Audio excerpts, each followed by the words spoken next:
Hello, welcome to our new learning episode, and today we will be discussing grammar. Please allow me to share my screen, guys.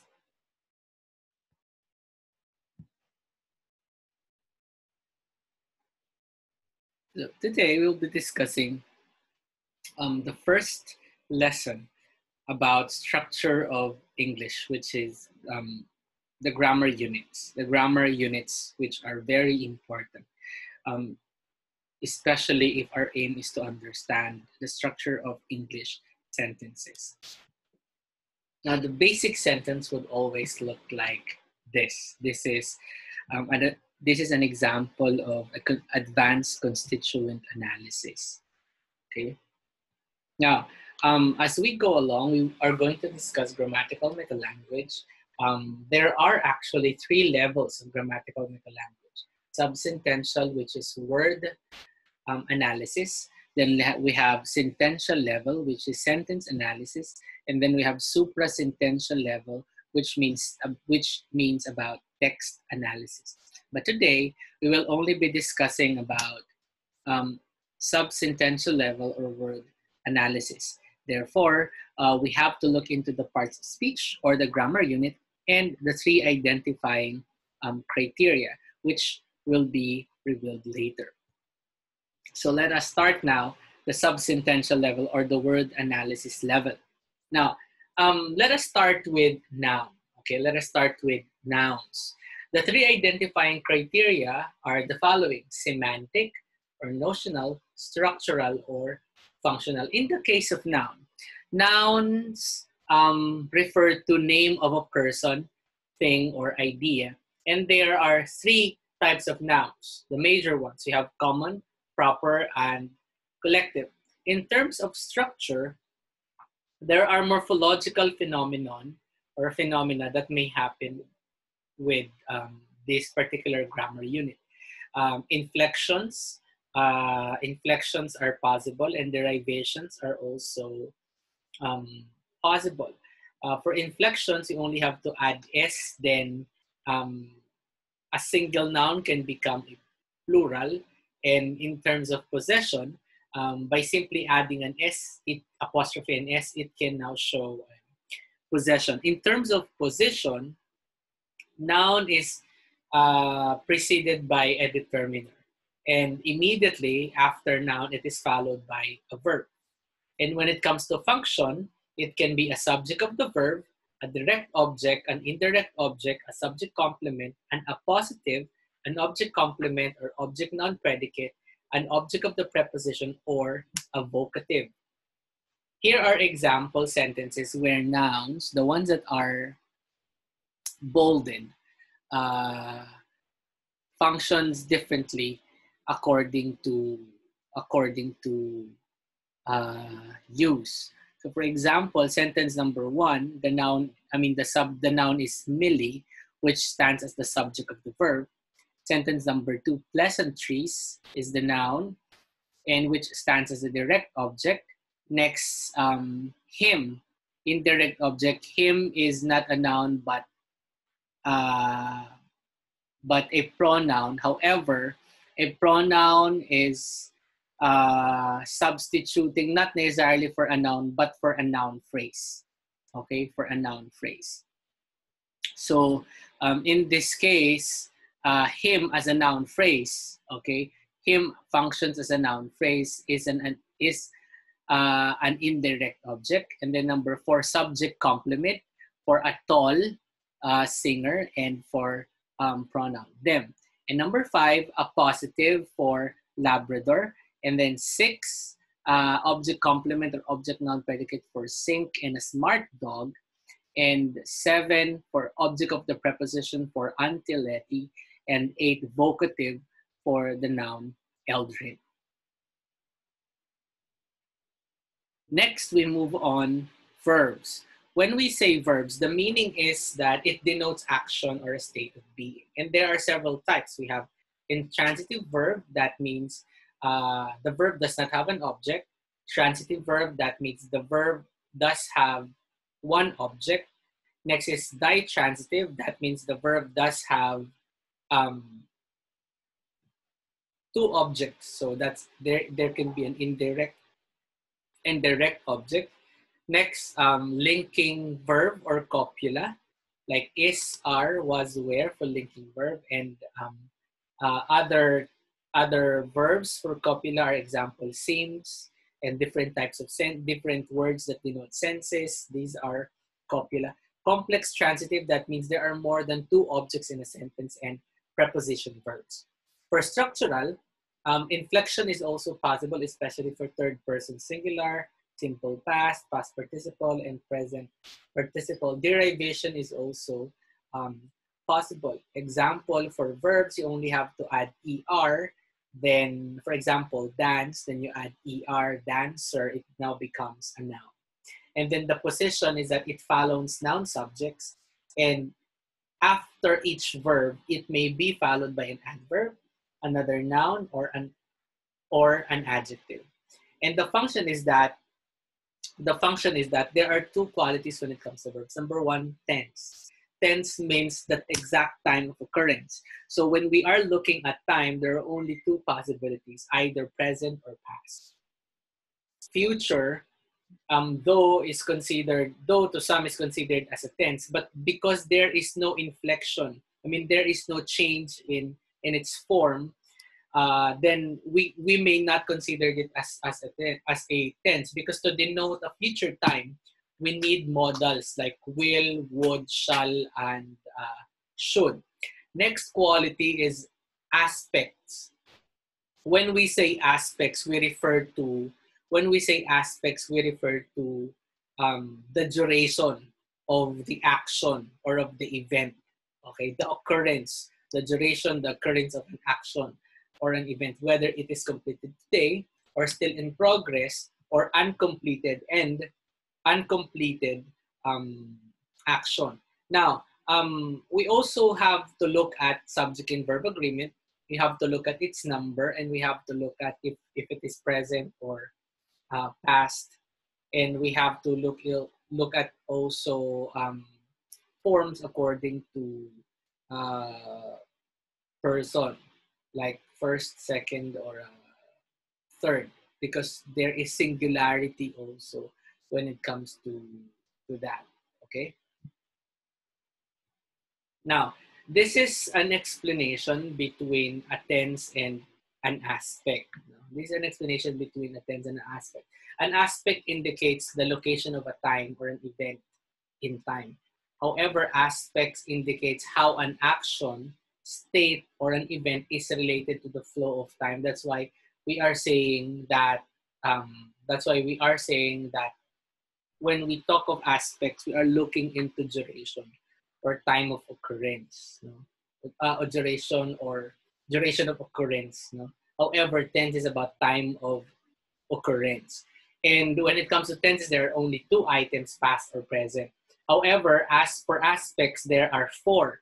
So we have simple, progressive, perfect, and perfect progressive, or progressive perfect. Okay? Now, this is an example. No? This is po an example. Let us say for simple past. For simple past, the action is actually happened at the time of speaking. At the time that the speaker is talking about it. No? At the time that the speaker is talking about it. When we talk of present continuous, it's happened sometime between the time in the past and at the present, and still continuously happening sometime in the near future. Okay, sometime in the near future. When we say present perfect, it happened in the past up to the time of speaking. That's very indefinite. No? That's very indefinite. When we are talking about present perfect continuous, that is present perfect progressive, sometimes it happened in the past, and it passed through the present, but definitely there is an ending time. It doesn't go elsewhere in the future. Okay, so that's the difference. No? That's the difference. This is a simple diagram for us to understand. For us to understand the differences among the aspects. The same principle can be applied, no? Not can be applied, shall be applied to past and to future.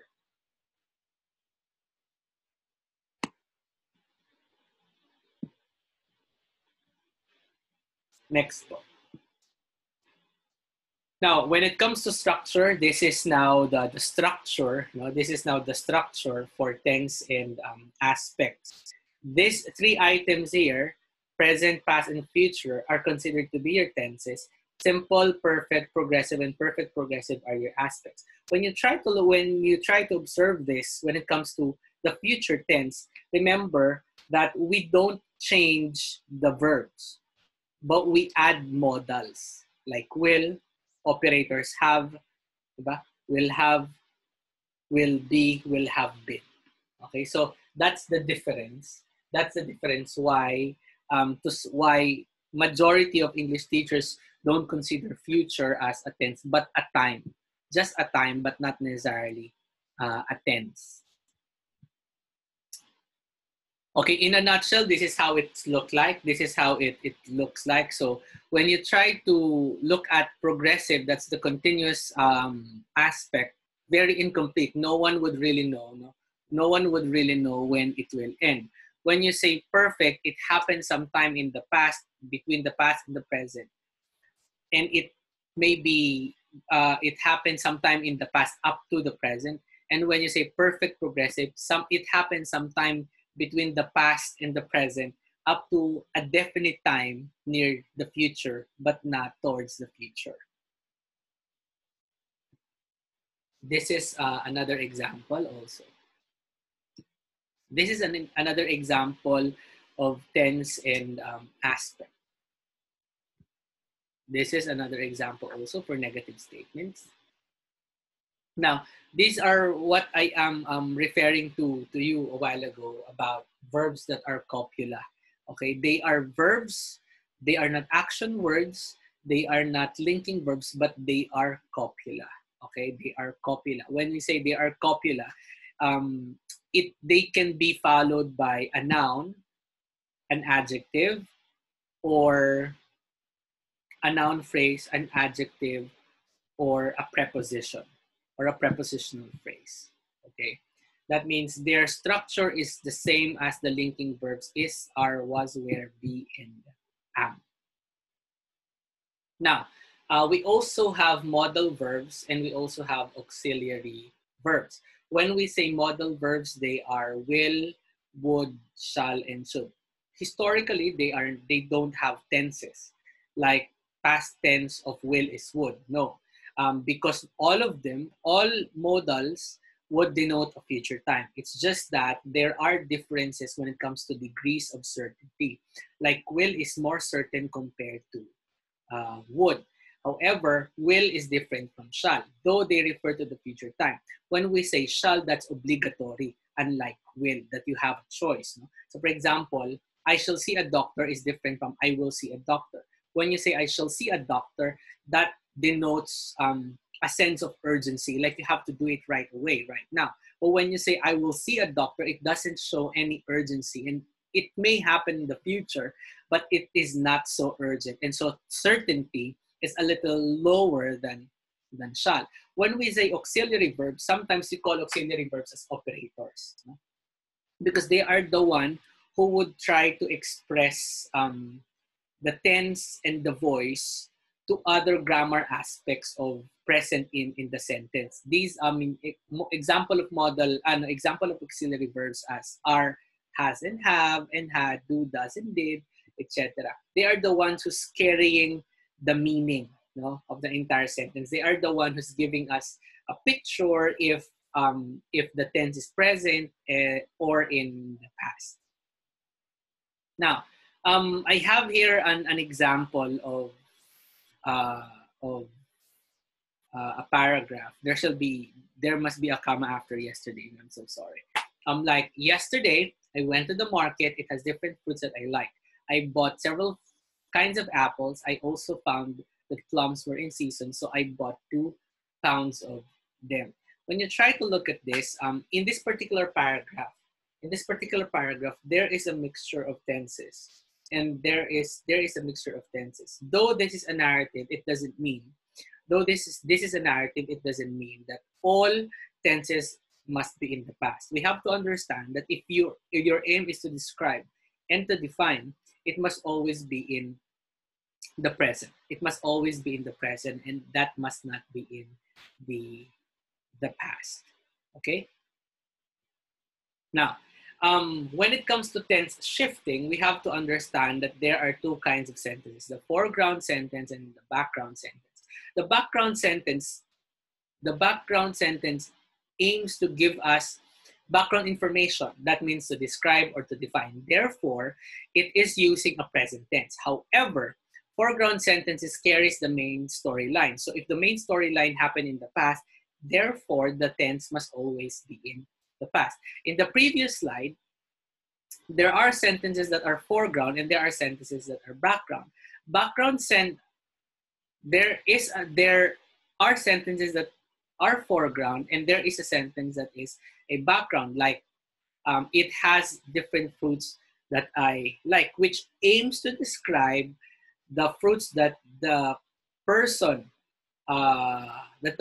likes. So that's the difference between foreground sentences and background sentences, and that's also the importance why we need to that is also the importance why we need to understand shifting of tenses in a paragraph or in writing a narrative. I have here also an example activity where you can practice at home. What you're going to do is to encircle foreground sentences and you're going to underline all background sentences. Now, next item is adjectives. Okay, the next item is adjectives. The adjective describes or denotes the qualities of something. It describes or denotes the qualities of something. When it comes to structure, there is also a possibility for inflection, especially we have comparative degrees and superlative degrees. Sorry, that means we will be adding ER and EST for superlative. ER is for comparative degree. Now, derivation is also possible. Derivation is also possible, making adjectives as other forms of making adjectives to other grammar units. And then position is that it may be found between a determiner and a noun, and of course after the linking verb or after a copula. Now, the function is that it may be attributive or it may be predicative. It is attributive whenever it comes before the subject or before a noun. Otherwise, you call it predicative. And also, if we're talking about adjectives, we have so-called the royal order of adjectives. This is something that we have to be very careful, because we have to observe the order of adjectives. We shall not misplace a particular adjective simply because it sounds better. No? We have to observe the order as the determiner, the observation, physical description, which starts with size, shape, age, and color, and then origin, material, qualifier, and noun. So try to look at this, and this shows the order of adjectives. This is also an example of order of adjectives. Next, let's move with nouns. The meaning of noun is that it replaces nouns, or it replaces the noun phrases within a text, or as a direct reference to an external situation. That means whatever the function of a noun is, of noun is also the function of an adjective. I mean, of a pronoun. No?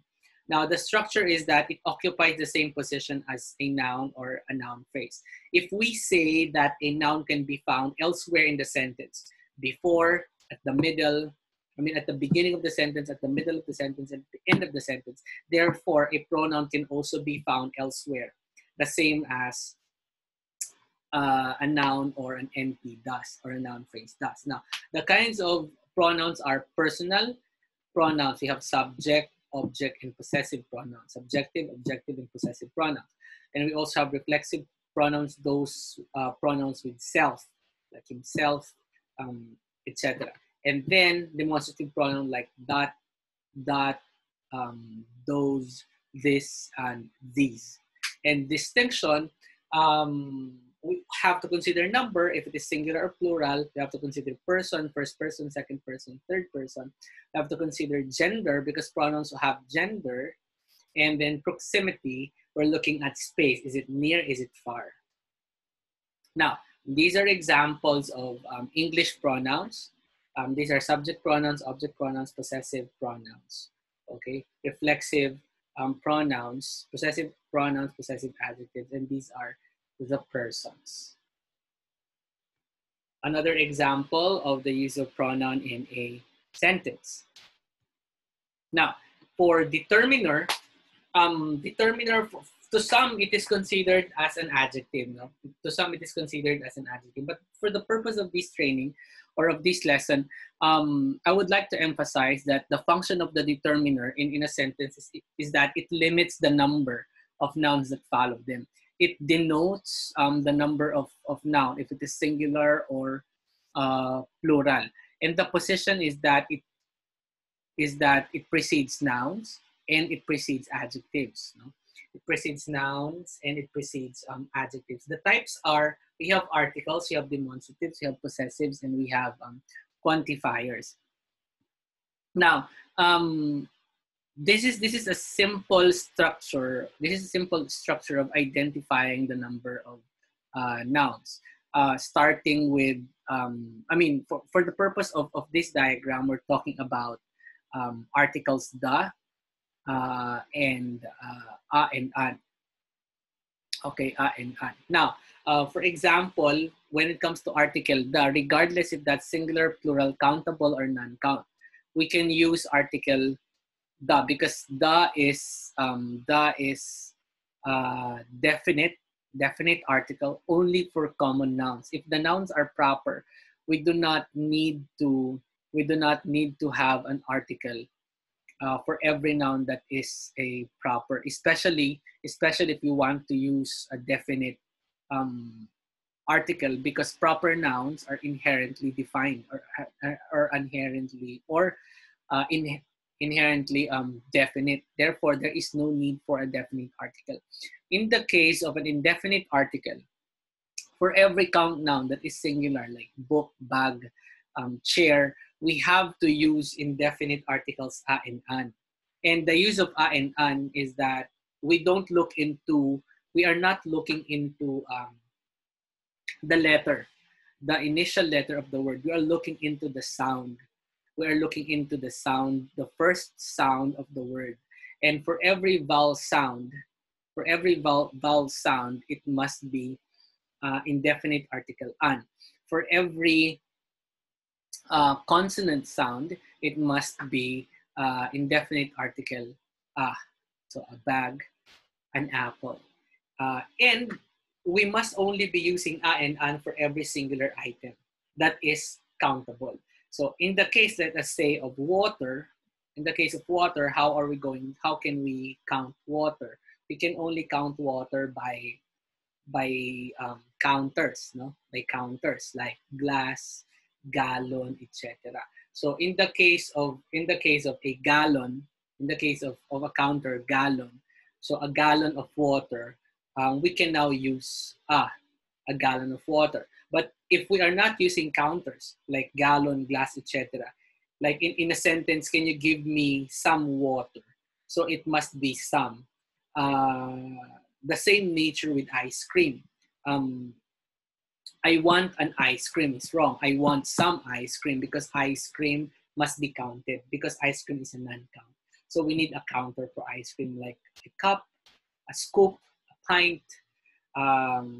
So we are able to use indefinite articles.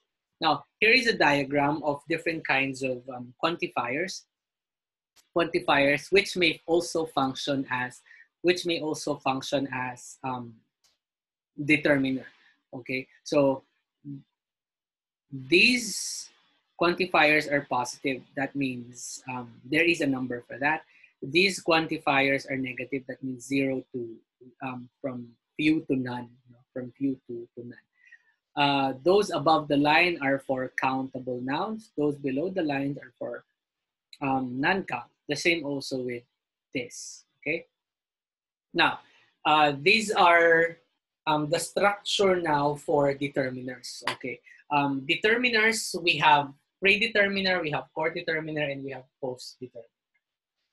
May structure din po kasi yun, no? So, for determiners, kung maglalagay po tayo ng determiner sa atin pong sentence, it must have, we shall not get away with the core determiner.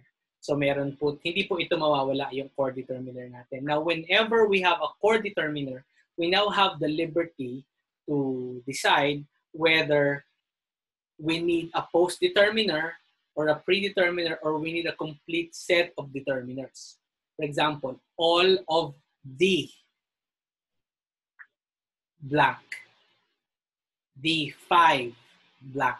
So you now have pre, you have core, and then you now have post determiner. Now, we need to move on with prepositions. No? Prepositions po, ito po yung medyo paano po ba? Prepositions po, ito po yung medyo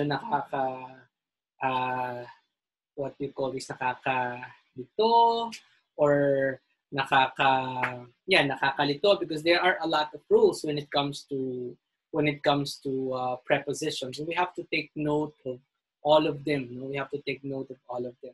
So the meaning of preposition is that it connects words to other parts of the sentence, and it does have a close relationship with the word which follow, no? Or it follows. Yeah. And the structure is that the structure of prepositions is that right after the prepositional phrase, right after the preposition, it must be followed by a noun phrase or a noun. And usually one word, but there are cases that prepositions are multi-word class prepositions. But the basics are, we have in, on, at, out of, on top of. And then the function is that it signals space relationship or it signals case relationship. Remember po, we have discussed a while ago, or we have discussed during the training, the difference between for and to in a memorandum. That is a case relationship thing. That for denotes respect and superiority, and to denotes inferiority, no? Or subordination. So that is also an example of function of a preposition. Now, in the case of in, on, and at, we have to look at this diagram very carefully. Now, when it comes to location and time, the word at is the one that's very specific and smallest. So if we are denoting specific time, if we are denoting the name of the street, the number of the house, the name of the street, etc., then we must be using at. So it is wrong to say that I live in number 32 Main Street, blah, blah, blah, blah, blah. It must be I live at.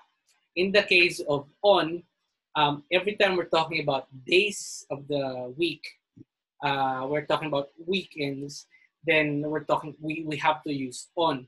If we're talking about streets, avenue, boulevards, then we must be using on. Now, if we are talking about country, city, neighborhood, township, etc., barangay, I live in this barangay, then we must be using in, not at. And in terms of centuries, decades, years, months, weeks, we must be using in. Now, if the date is complete, you have month, day, and year, then it must be on. I was born on July 27, 1988. Okay? Now, next, this is an example of prepositions of location. When you say on, you have to make sure you're really on top of the object. Okay? You're really on top of the object. When you say in, you're inside the object. When you say over, there is a space between you and the object. That's the difference between over and on. On is literally you are on top of it. When you say over, there is a space between you and the object. When you say under, you are under the object, not inside the object. Now, when we say far, you are unreachable. You are unreached or you are unreachable. Hindi ka maaabot kaagad, no? That's far. But when you say near, it doesn't mean you are really too close to each other. As long as I can reach you, you call that near. Okay, when you say up, that's progressive. You're going upward direction. And when you say down, you're going downward. Okay? Now, these prepositions of time, examples of the use of during, until, for, and since. Again, more on prepositions with time, examples of the use of by, between, and past. And then these are now examples of prepositions of past, across, into, and out of. Then the last grammar unit that we'll be talking about today is conjunctions. No? Conjunctions, the meaning of conjunctions is that conjunctions are the words that join together. Join together meaning they can join words together, they can join phrases together, they can join clauses together, independent clauses, dependent, and independent clauses. They are the ones who can do that. No, conjunctions are the ones capable of doing that. And the structure is that coordinating conjunctions come between two or more independent clauses. This is what I mentioned a while ago. And subordinating conjunctions typically precedes a dependent clause. And the functions are according to type. Coordinating conjunction joins clauses in a phrase of equal grammatical rank. That means coordinating conjunction can only join two independent clauses. If the other is a dependent clause, then instead of using coordinating conjunction, you must be using subordinating conjunction. These are examples of conjunctions. You have coordinating conjunctions like fanboys, like for, and, neither, but, or, so, yes. Yet, sorry, this must be yet. And then next is subordinating conjunctions. You have examples are after, although, unless, because, in order, since, if, and that. These subordinating conjunctions are the ones introducing the dependent clause. So a clause that is attached to a subordinating conjunction is considered as a subordinating clause or a dependent clause. And then next is correlative conjunctions. That mean they go in pairs. Not only, but also, not only, but also they go in pair. Neither and nor, though and yet, either and or. Now, these are now the meanings of fanboys. For, it means because or since, and in addition to, nor and not, but, however, or either, yet, but, and so, therefore. Examples of correlative conjunction. Michael can both read and write. So both must be with N. Not only, but also, not only Mary, but also Gabriel is from Italy. And I can have either cola or tea. Her story is so boring as theirs. So this is now a pair between so and as. No, we had no sooner gone to bed than the phone rang. No sooner and then the more you can dream, the more you can do. So it's the more and the more. And then these are other examples of subordinating conjunctions. If you want to show additional information, you can use the following summary. For summary, these are the conjunctions that you may use, and so on for place, example, comparison, and time. And then that's it. Our next discussion will be about sentential level and supra-sentential level, and also lexicon. Thank you, and see you in the next learning episode.